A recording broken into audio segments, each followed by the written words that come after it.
কতদিন করছেন আপনারা?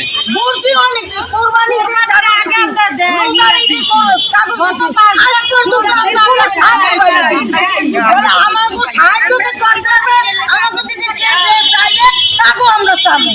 আমরা এরকম করতে চাই না, আমাদের যে আইডি ছিল সেই ভালো আছিল, আমরা কম পারছি বেশি পারছি খাইছি, কিন্তু আসছে আমরা কিছুই পাই না। আমরা মহিলা মানুষ হয়ে কি মানুষের বাসায় কাজ করে খাবো? আমরা মহিলা মানুষ হয়ে কি রাস্তায় ঝাড়ু দিয়ে খাবো? আমাদের কি মান সম্মান বোধ নাই? আমাদের কি ঘরে স্বামী নেই? আমাদের কি বাচ্চা নাই? আমরা জানি ঘরে বসে খাইতে পারি? ওইরকম ব্যবস্থা যদি আমাদের কিছু করে দেয় তাহলে তো আমরা ঘরে বসেই খাইতে পারি নাকি? ঝাড়ু নিচে আমরা এরকম চোর চাই না, আমরা এরকম চোর চাই না। চোর চোর আর চোর যদি কোনো রাস্তাঘাটে যদি চোর ধরা হয় তাহলে কি হয়? পিষাইয়া মাইটা ফেলা হয়।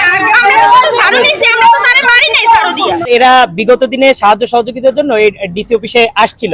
তো আসার পরে হচ্ছে কি এই যে যারা হতদরিদ্র বা একটু নিম্ন শ্রেণীর যারাই আছে না কেন, এরা এদের অধিকার থেকে সম্পূর্ণভাবে এরা বঞ্চিত।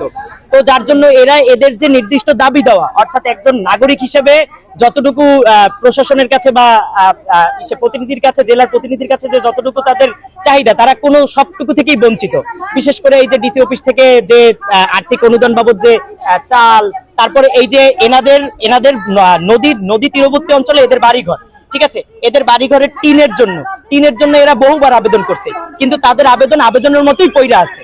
এদের এই আবেদন তো মনে করেন সেটা তারা দেখেই না, বরঞ্চ এরা যদি এই ডিসির আশেপাশে আসে তখন হচ্ছে কি এরা ডিসি সাহেব হচ্ছে কি উনি ওনাদের বিতরিত করে।